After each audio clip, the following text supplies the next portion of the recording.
Rathyatra special. তো এই রকম মুচমুচে আর পারফেক্ট খাজা না আপনারা বাড়িতে খুব সহজেই বানিয়ে নিতে পারবেন। আর খাজা বানানো এতটাই সহজ, তো আপনারা একবার দেখলে তো যে কেউ কিন্তু বাড়িতে বানিয়ে ফেলতে পারবেন। দেখেছেন তো বন্ধুরা, প্রত্যেকটা খাজা কতটা দুর্দান্ত হয়েছে। আর দেখুন, আর খাজার মধ্যেও কিন্তু চিনির শিরা কত সুন্দরভাবে ঢুকেছে। দেখুন এই খাজাগুলো কিন্তু দারুণ, কিন্তু মুচমুচে আর খাস্তা। তো দেখুন কতটা মুচমুচে হয়েছে দেখুন বন্ধুরা।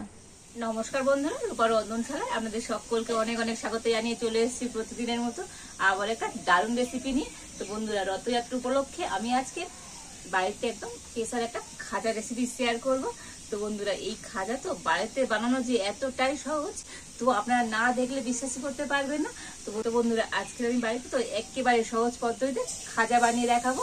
আর এই খাজাটা তো আপনারা কিন্তু যে কেউ বাড়িতে বানিয়ে নিতে পারবেন। তো বন্ধুরা, আপনারা সঙ্গে থাকুন আর প্রথম থেকে শেষ পর্যন্ত পুরো রেসিপিটা দেখতে থাকুন। আশা করি আজকের রেসিপিটা আপনাদের অনেক অনেক ভালো লাগবে। তবে চলুন দেরি না করে শুরু করে দিই আজকের রেসিপিটা। তো দেখুন, এখানে খাজা বানানোর জন্য আমি এক বাটি ময়দা নিয়ে নিয়েছি। আর এই ময়দাটা আমি একটা জায়গাতে করে নিয়ে নেব।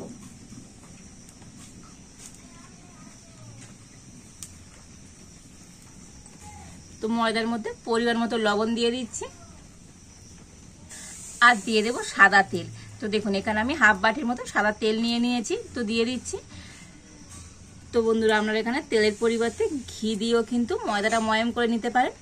তবে একটু ঘি বা তেলের পরিমাণটা বেশি দিতে হবে, তবেই কিন্তু খাজাটা দারুণ খাস্তা হবে। আর এবার আমি হাতে ঘষে ঘষে মানে খুব সুন্দর করে ময়দার মধ্যে ময়াম করে নেব।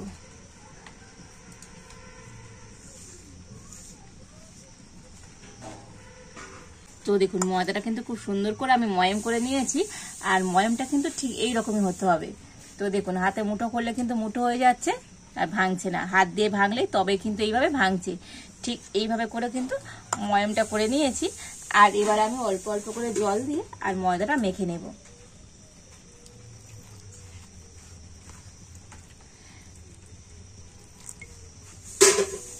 তবে খুব বেশি জল একেবারে দেবেন না, কেন একটু টাইট করে কিন্তু ময়দাটা মাখতে হবে। তো সেই জন্য অল্প অল্প করে জল দিয়ে আর ময়দাটাকে খুব সুন্দর করে আমি মেখে নেব। তো দেখুন, ময়দাটা মেখে নিয়েছি আর একটু এরকম মানে টাইট করে, খুব কিন্তু একেবারে নরম নেই। তো দেখে বুঝতে পারছেন, এরকম একটু টাইট টাইট করে কিন্তু ময়দাটা মেখে নিতে হবে। আর এখন আমি এই ডোটা 10 মিনিটের জন্য ঢাকা দিয়ে রেখে দেবো। তো 10 মিনিট পর আমি ডোটা থেকে ঢাকাটা খুলে নিয়েছি আর হাত দিয়ে আর একটু মেখে নেব। তো হাত দিয়ে মেখে নিয়েছি আর এবার আমি এটাতে একটু লেচি কেটে নেব।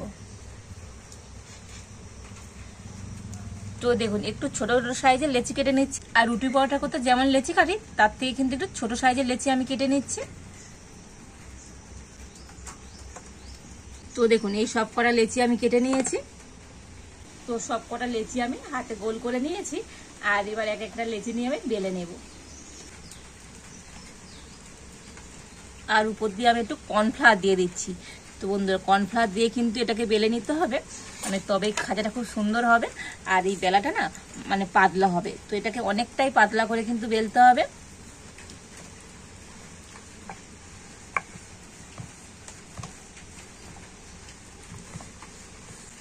তো দেখুন, যতটা সম্ভব আমি এই রুটিটাকে পাতলা করেই বেলে নিয়েছি। দেখুন কতটা পাতলা করে বেলেছি, দেখুন মানে এখান থেকে হাতটাও দেখা যাচ্ছে।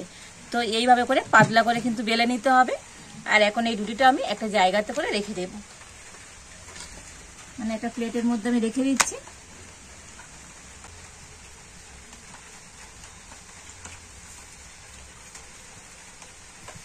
আর এইভাবে একে একে আমি মানে 5টা রুটি সবকটা এইভাবে বেলে নেব। তবে বন্ধুরা, এই খাজারটা আপনারা 4টে রুটিও নিয়ে করতে পারেন, কিংবা 5টা রুটি নিয়েও করতে পারেন। তো আমি আজকে 5টা রুটি নিয়েই করব। তো দেখুন, আরও একটা রুটি বেলে নিয়েছি। আর দেখুন, ওই একইভাবে কিন্তু এইরকম পাতলা করে বেলতে হবে, মানে প্রত্যেকটা রুটি আমি এইরকম পাতলা করে বেলে নেব। আর এই রুটিটাও আমি এই রুটির উপর রেখে দেব। তো 5টা রুটি তো আমি পাতলা পাতলা করে বেলে নিয়েছি। আর একটা রুটি নিয়ে নিয়েছি। আর এর উপর এখন আমি দিয়ে দেবো সাদা তেল। তো দেখুন, এই রুটিটার উপর আমি একটু এরকম সাদা তেল দিয়ে দিচ্ছি।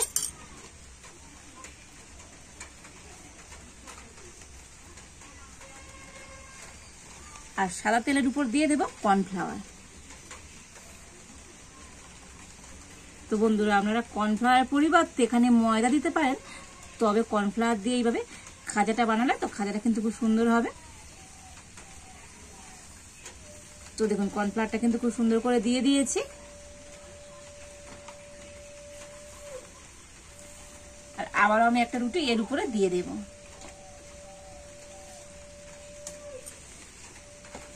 আবার এই রুটিটার উপরে আমি সাদা তেল দিয়ে দিচ্ছি। তো বন্ধুরা এই করে করে তো 5টা রুটি আমি পর পর এভাবে গুছিয়ে নেব, মানে একটার উপর একটা করে রুটি এইভাবে দিয়ে দেব। তেলের উপরে আবার আমি একটু কর্নফ্লাওয়ার এইভাবে দিয়ে দিয়েছি।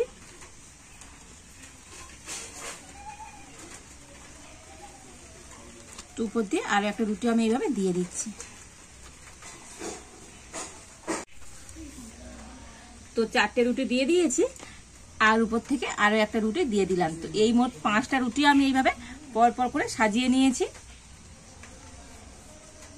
আর দেখুন এবারে আমি এই সব কটা রুটি একসাথে করে নেব, মানে সব কটা রুটি এইভাবে একসাথে ধরে নেব, নিয়ে এটাকে আমি রোল করে নেব। আর রোলটা কিন্তু একটু এরকম টাইট করে করতে হবে।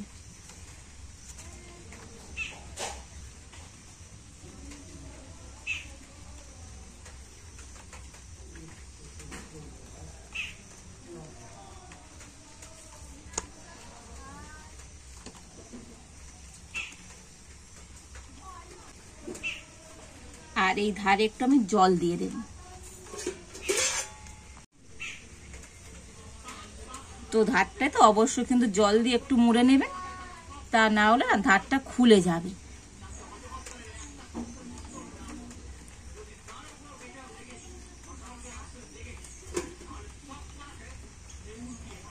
তো দেখুন আবার একটু জল দিয়ে আর এইভাবে একটু ভালো করে এটা মুড়ে নেব।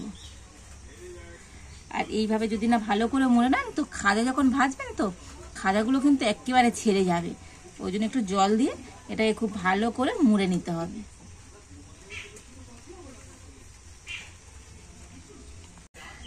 আর এবারে আমি একটা ছুরি দিয়ে আর কেটে নেব। তো প্রথমে আমি ধারটা একটুখানি এইভাবে কেটে নিচ্ছি।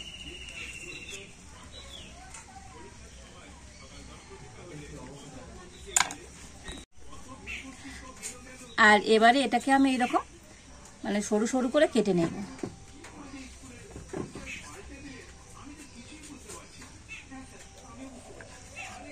দেখুন খুব মোটা করে করে নি, এইরকম একটু সরু সরু করে কিন্তু সুন্দর করে কেটে নিতে হবে।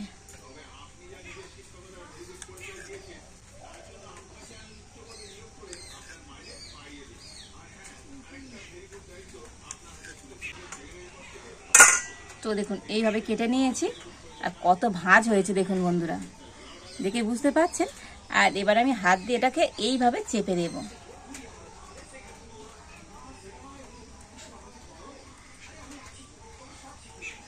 তো একটা একটা করে এইভাবে নিয়ে আর হাত দিয়ে এরকম একটু করে চেপে দিচ্ছি।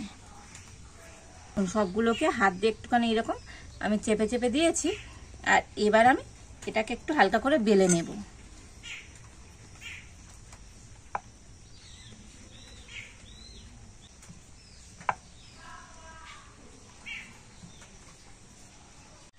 তো দেখুন একটা এইভাবে বেলে নিয়েছি, আর তাও কত লেয়ার গুলো বোঝা যাচ্ছে দেখুন।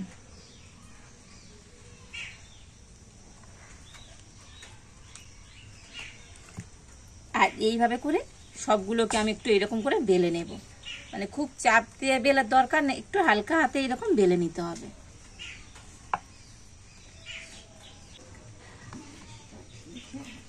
তো উনুনটা জেলে উনানে একটা ফ্রাই প্যান বসিয়ে দিয়েছি।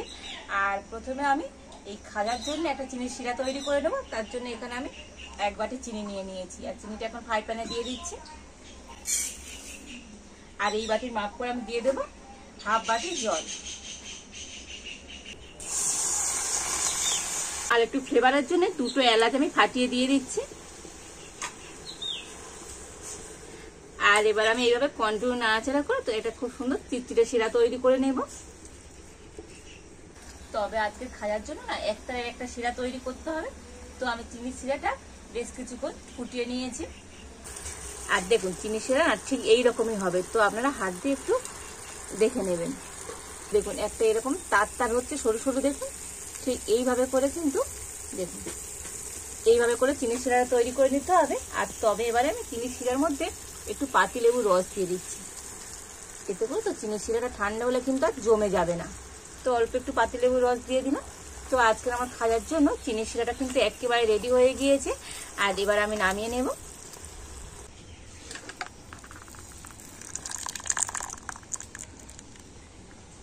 আর এবার আমি খাজা ভাজার জন্য মানে ফ্রাই প্যানে একটু সাদা তেল বসিয়ে দিয়েছি। আর সাদা তেলটা গরম হয়ে গিয়েছে, তবে খুব বেশি গরম করলে হবে না, মানে মিডিয়াম গরম করে নিয়ে আর সেই তেলের মধ্যে কিন্তু খাজাগুলো ভেজে নিতে হবে।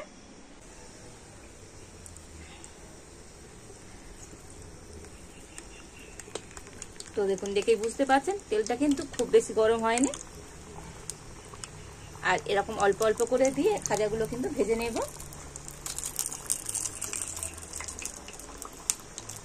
তো দেখুন প্রত্যেকটা খাজা সুন্দরভাবে তেলের উপর ভেসে উঠেছে।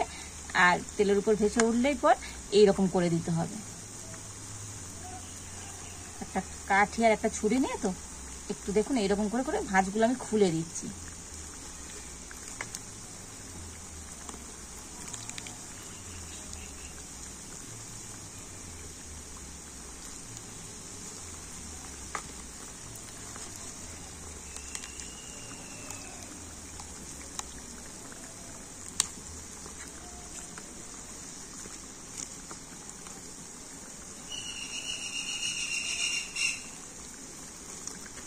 তো দেখুন সব খাজাগুলোর ভাঁজ একটু এই করে খুলে দিয়েছি।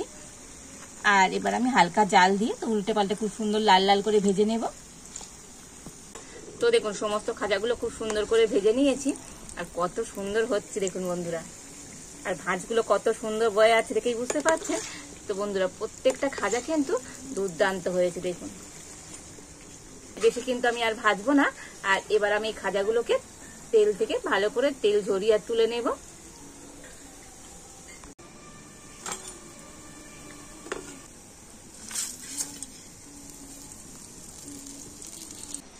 আর ওই একইভাবে বাকি খাজাগুলো ভেজে নেব।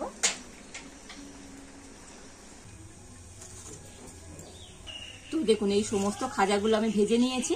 আর দেখুন বন্ধুরা এক বাটি ময়দা দিয়ে তো কতগুলো খাজা তৈরি হয়েছে দেখুন। আর এবারে আমি এই খাজাগুলো চিনি শিরার মধ্যে দিয়ে দেব।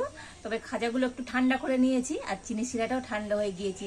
তবে ঠান্ডা করেই কিন্তু তবে চিনি শিরার মধ্যে দিতে হবে। আর গরম গরম থাকলে না এই খাজাগুলো একেবারে নরম হয়ে যাবে। আর খাজার মধ্যে যে মুচমুচে ভাব সেটা কিন্তু আর থাকবে না। তো ওই জন্য অবশ্যই চিনি শিরার খাজা একটু ঠান্ডা করে নিয়ে তবে দিতে হবে। তো দেখুন দুটো খাজা আমি এইভাবে চিনি শিরার মধ্যে দিয়ে দিয়েছি। একেবারে সবগুলো কিন্তু দেব না, এই দুটো দুটো করে আর চিনি শিরার মধ্যে ভালো করে এইভাবে এপার ওপার করে আর তুলে নেবো। তো বেশিক্ষণ কিন্তু চিনি শিরার মধ্যে রাখবো না।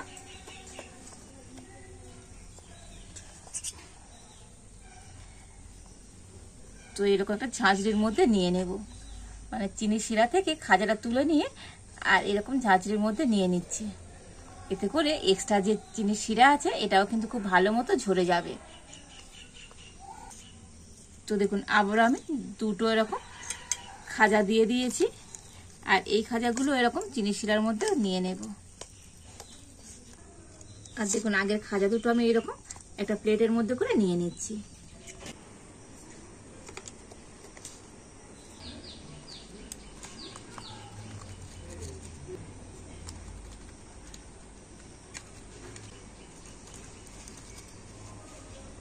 তো দেখুন সমস্ত খাজাগুলোকে তো একটা প্লেটের মধ্যে খুব সুন্দর করে সাজিয়ে নিয়েছি। আর কত সুন্দর দেখতে হয়েছে দেখুন বন্ধুরা।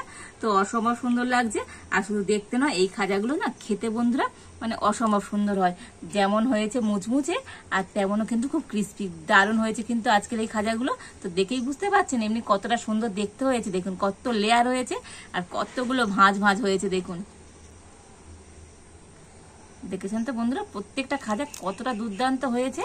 আর দেখুন খাজার মধ্যেও কিন্তু চিনি শিরা কত সুন্দরভাবে ঢুকেছে দেখুন। তো দেখেই বুঝতে পারছেন। তবে খাজাগুলো কিন্তু দারুণ কিন্তু মুচমুচে আর খাস্তা। তো দেখুন কতটা মুচমুচে হয়েছে দেখুন বন্ধুরা। তো অসম্ভব সুন্দর হয়েছে। যেমন হয়েছে রসালো তেমনই হয়েছে মুচমুচে। তো বন্ধুরা এইরকম খাজা তো আপনারা কিন্তু বাড়িতে খুব সহজেই বানিয়ে নিতে পারবেন। আর দেখলেনই তো বন্ধুরা, মানে খুব একটা ঝামেলার কাজ নয়, কত সুন্দর খাজা আমি বাড়িতেই তৈরি করে ফেললাম। আর এমন সুন্দর খাজা যদি বাড়িতে তৈরি করতে পারেন তো খাজা কেন কিনে খাবেন বলুন। আর এই খাজাগুলো তো আপনারা কিন্তু এইভাবে তৈরি করে মোটামুটি 3 থেকে 4 মাস রেখেও দিতে পারবেন, কোনো এয়ারটাইট কন্টেনার করে রেখে দেবেন, দেখবেন অনেক দিন কিন্তু ভালো থাকবে। আর এই খাজাগুলো খেতে বন্ধুরা দুর্দান্ত হয়। তো বন্ধুরা আজকের আমার এই খাজা রেসিপিটা আপনাদের কেমন লাগলো অবশ্যই কমেন্ট করে জানাবেন। ভালো লাগলে লাইক শেয়ার সাবস্ক্রাইব করবেন। আজ এই পর্যন্ত, আপনারা ভালো থাকুন, সুস্থ থাকুন, দেখা হচ্ছে নতুন কোনো একটা রেসিপি নিয়ে।